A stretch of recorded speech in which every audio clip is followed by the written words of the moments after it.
सनातन ही सत्य है।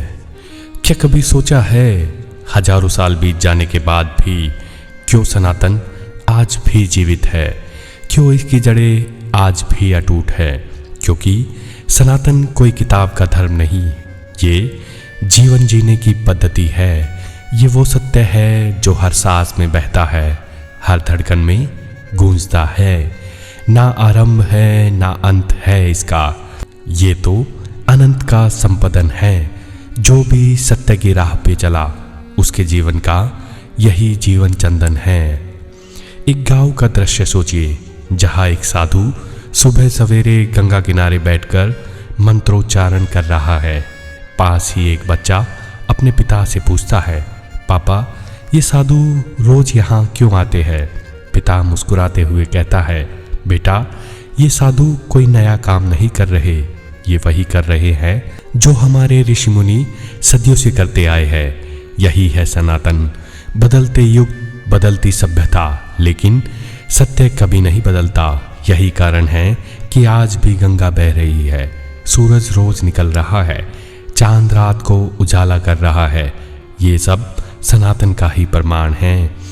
फिर वो पिता अपने बेटे को एक पीपल के पेड़ के नीचे ले जाते हैं और कहते हैं, देखो बेटा ये पीपल का पेड़ 1000 साल तक भी खड़ा रह सकता है।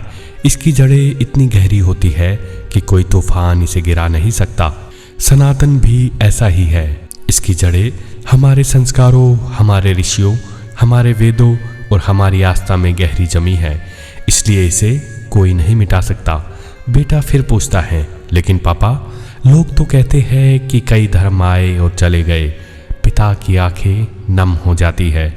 वो धीरे से कहते हैं, हाँ बेटा धर्म आते हैं और जाते हैं, पर सनातन धर्म कभी आया ही नहीं था। ये तो सदैव था, सदैव रहेगा। ये सत्य है और सत्य कभी नष्ट नहीं होता। बच्चे की आंख में चमक आ जाती है। वो समझ जाता है कि सनातन कोई किताबों में बंद शब्द नहीं, बल्कि उसकी हर सांस में जीवित है। वो सत्य है जो कभी न जले, न कभी बहे, न कभी मरे, जिसे न शास्त्र काट सके, न काल छू सके, न समय हारे। सनातन केवल मंदिरों में नहीं, केवल ग्रंथों में नहीं, सनातन हमारे आचरण में है, हमारे विचारों में है। सनातन हमें सिखाता है सर्वे भवन्तु सुखिनः, यानी सभी सुखी रहे। अगर हम सच में सनातन के मार्ग पर चले तो नफरत की कोई जगह ही नहीं बचेगी। सनातन ही सत्य है और सत्य ही सनातन है, जिसे समय भी ना मिटा सका, जिसे कोई शक्ति झुका न सकी। वो धर्म नहीं, वो जीवन है, वो सनातन है जो सदा अमर है।